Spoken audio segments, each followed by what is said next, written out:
Engines start and liftoff of the Delta II rocket carrying the Spirit from Earth to planet Mars. And there's jettison. When we landed, we had a 90-day mission.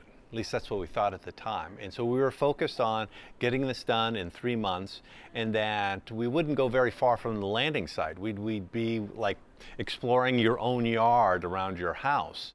We are now 14 years since they've landed. Opportunity is still going. It's gone 45 kilometers on the surface of Mars, and we've greatly expanded what we've explored on Mars with these rovers.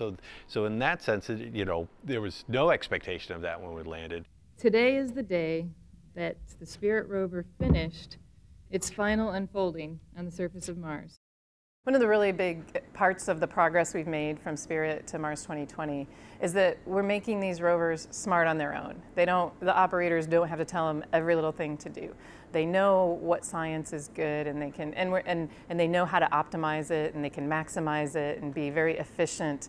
And so that's exciting because we're not in the minutia, we're in the big picture of understanding what Mars was like in the past and what it's like today.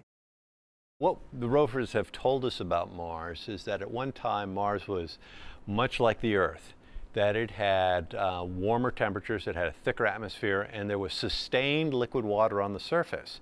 Now there's a lot of debate about how much water there was and where did it go, but at one time in Mars' past, it was Earth-like in that it had these habitable conditions. And it happened at a time in which life started on Earth. So now we know, at least in our solar system, there were at least 2 worlds, Earth and Mars, that had similar conditions, and life started on one, and we're still exploring the question of whether life started or whether there is life on Mars today.